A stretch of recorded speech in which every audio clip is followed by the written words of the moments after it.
you ever been to a cookout where the person is cooking think they the Iron Chef, but really they shit be fucked up?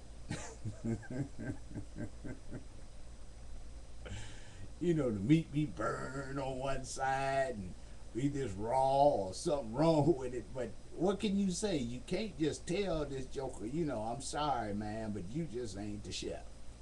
You know, or you sitting back, you over a bunch of relatives' houses. Jokers you ain't seen in 30 years, and they trying to act like they know you. You be like, get out of here. You get out of here. Yeah, I remember you. You be playing it all, smiling and laughing. And deep down inside, you be saying to yourself, who is this nigga? I don't know this nigga here. Where did they come from? What side of the family? Are they one of those made up relatives? Because we got a lot of made up relatives, man. You got a lot of people that just make up shit to get into your cookout. They're really not a part of the cookout. They just make up who they are to be at your cookout because they hungry.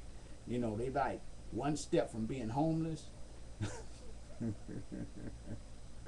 So they just come to your cookout and try to make up stuff.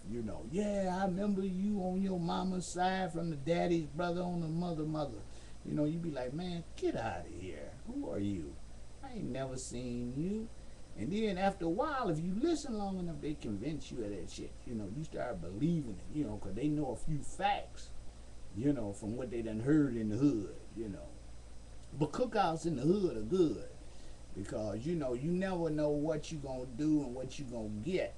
And a lot of times, I won't eat too much. I just sit back and I like to watch, man, because I was at a cookout the other day, man, and, we got to talking about, my man, he said he was from the islands. And that nigga went from being from the islands to being from Jupiter, man. I was like, who is this crazy motherfucker? Where'd this nigga come from? Who is this asshole? So you got to be real careful, man, because you never know, because you might be sitting next to Charles Manson. That motherfucker break out with a machete on your ass and be Jason and shit. Just embargoed on your cookout.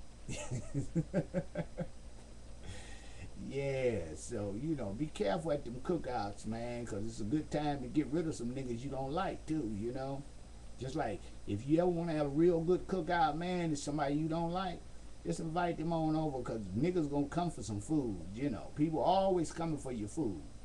They love food and cookouts and music. Cause they like to bump and jump and tell them you got some beer, and then they really gonna come. They just flock in droves and stuff. People you ain't never seen, but then people that it's a good time to get rid of them, buddy. Cause all you got to do is just do whatever you want to do, and that's it. They done. Perfect alibi. What was you doing? I was on the grill. Do you have any witnesses? Yes. All these people saw me on the grill.